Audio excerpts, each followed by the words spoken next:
성경을 왜 공부하고 왜 알아야 하는가에 대해서 말씀드리도록 하겠습니다. 또한 성경을 알 때 내 삶에 어떤 변화가 생기고 어떤 유익이 있는가에 대해서 살펴보도록 하겠습니다. 살면서 알아야 면장을 한다라는 이야기를 한 번쯤은 들어보셨을 것입니다. 사전적 의미의 면장이란 다음과 같습니다. 면장이란 담벼락을 마주 대하고 선 것과 같이 앞을 보지 못하고 식견이 좁은 사람, 무식한 사람을 일컫는 말입니다. 사람이 어떤 일을 하려면 그와 관련된 지식이 반드시 있어야 합니다. 가령 우리 믿는 자가 복음을 설명하거나 하나님 말씀을 알려주려고 할 때에 복음의 내용도 모르고 하나님 말씀의 의미도 모른다면 복음을 효과적으로 전파할 수도 없고 하나님의 뜻을 알려줄 수도 없습니다. 알면 별것도 아니고 배우고 나면 별것 아닌 것 같지만 모르면 시도조차도 할 수 없고 접근 자체가 안 됩니다. 이런 의미에서 불신자에게 복음을 설명하고 하나님 말씀을 전하려면 먼저 하나님 말씀을 배워야 하는 것입니다. 종종 부모가 자녀에게 사용하는 말 가운데 배워서 남주나 공부해서 남주나 너 잘 되라고 하는 거야 라는 말을 씁니다. 사실 이 말은 성경적 사고로 보면 옳은 말은 아닙니다. 배워서 성공해서 남주는 것이 하나님의 뜻입니다. 왜냐하면 하나님께서 처음부터 우리를 그렇게 부르셨기 때문입니다. 배워서 남주는 것, 나 잘 되어서 타인을 섬기고 이롭게 하는 것이 하나님의 뜻입니다. 창세기 12장 3절에 하나님께서 아브라함에게 주신 말씀을 보면 땅의 모든 민족이 너로 말미암아 복을 얻을 것이라 하셨습니다. 아브라함 인생은 축복의 통로로서 타인을 이롭게 하는 공공재 인생으로 부름받았다고 볼 수 있습니다. 공공재 인생이란 나를 통해서 많은 사람이 혜택을 누릴 수 있는 인생을 의미합니다.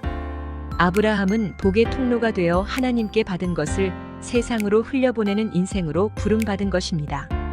아브라함이 축복의 통로로서 공공재 인생으로 부름받았듯이 우리 역시 처음부터 타인을 섬기고 이롭게 하는 공공재 인생으로 부름받았다는 사실을 알아야 합니다. 그러므로 하나님 말씀을 잘 배워서 예수 생명을 주고 모든 좋은 것을 나누며 섬기는 공공재 인생을 살아야 합니다.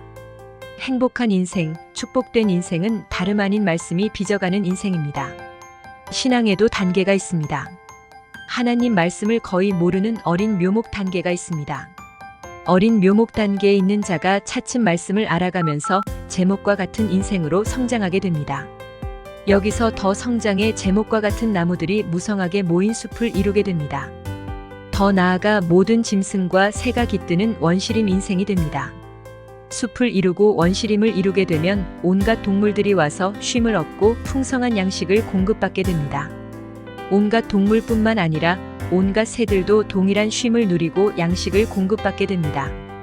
우리가 하나님이 바라시는 이런 멋진 삶을 꿈꾸고 그렇게 되기를 기도하면서 살아가야 합니다. 진정 숲을 이루고 원시림을 이루어 많은 사람들을 섬기고 그들을 이롭게 하는 축복의 통로 공공재 인생으로 살아가야 하는 것입니다. 말씀을 공부하면 내 삶에 어떤 변화가 일어날까요? 또한 내 삶에 어떤 유익이 주어질까요? 하나님 말씀을 배우게 되면 우선 초점 잡힌 인생, 방향성 있는 인생이 됩니다. 하나님 말씀을 통해 나란 존재의 의미를 깨닫게 됩니다. 더 나아가 하나님의 계획 가운데 내가 이 세상에 보내졌다는 사실과 내 인생을 향한 하나님의 뜻을 깨닫게 됩니다. 그러므로 이런 사람은 인생을 낭비하지 않으며 냉철할 정도로 자기 관리가 철저한 사람이 됩니다. 또한 하나님 말씀을 공부하게 되면 하나님의 사랑과 은혜를 깨닫고 타인의 짐을 질 수 있을 정도로 여유 있는 인생을 살게 됩니다.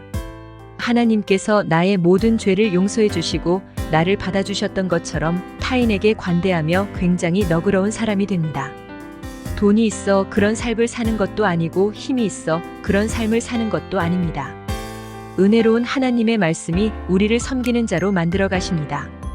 또한 하나님 말씀을 알게 되면 환경의 지배를 당하지 않고 말씀 주도적인 인생을 살게 됩니다. 어둠의 세력에 짓눌리지도 않게 됩니다. 요한복음 8장 32절 말씀 진리를 알지니 진리가 너희를 자유케 하리라. 진리의 말씀을 주신 목적은 우리를 자유케 하는 데 있습니다. 하나님 말씀은 모든 죄와 사망과 어둠의 세력으로부터 자유케 하는 능력이 있습니다. 그래서 모든 억압으로부터 자유케 된 사람들은 하나님께 예배하며 명랑쾌활한 인생을 살게 되고 또한 이타적 삶을 추구하기 때문에 사회에 꼭 필요한 존재가 됩니다. 이런 사람의 특징은 자기 인생의 행복감을 느끼게 됩니다. 행복감을 느끼기에 자기 자신을 건강하게 느낄 뿐 아니라 자기 존중감도 매우 높습니다.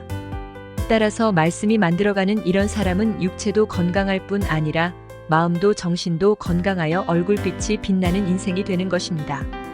이런 멋진 사람과 누가 사귀고 싶지 않겠습니까? 성경을 어떤 자세로 공부해야 하는지 그 자세가 중요합니다. 성경을 공부할 때 먼저 자아도취를 목적으로 공부해야 합니다. 하나님 말씀으로 자기 자신을 한없이 도취시켜야 합니다. 그 이유는 하나님 말씀으로 자기 자신을 한없이 도취시키는 사람이 타인을 도취시킬 수 있기 때문입니다. 가령 나 좋아서 성경을 배우기 시작했는데 나중에는 하나님 말씀으로 다른 사람을 가르치고 도취시키는 리더가 되어 있는 것입니다. 이와 같이 말씀으로 자기 자신을 한없이 도취시키면 타인을 도취시키는 능력을 갖게 됩니다. 중요한 사실은 일정 기간 훈련을 통해 실력을 쌓으면 그 실력 쌓은 것의 혜택을 누리는 날이 온다는 사실입니다. 심는 대로 거두는 원리는 하나님이 이 세상에 내신 원리로 반드시 보상으로 거두게 하십니다. 공부는 사람의 머리에 자극을 줍니다. 하물며 성경 공부는 뇌세포에 자극을 주어 사명감을 불러 일으키게 됩니다.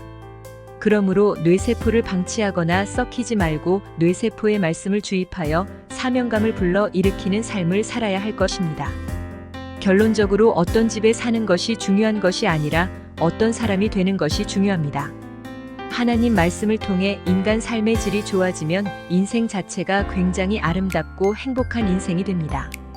특별히 말씀 교육과 묵상은 사람의 정신 근육 골격을 튼튼하게 자라게 하여 고도의 자존감을 싹트게 합니다. 그러기에 그런 인생은 결코 즉흥적이며 기회주의적인 인생을 살지 않고 오히려 변함없는 일관성 있는 예측 가능한 인생을 살게 됩니다. 좋은 친구란 항상 성경 묵상을 일삼으면서 서로 자극을 주고받는 사람입니다. 보석 같은 지성을 가진 친구가 보석 같은 친구를 만듭니다.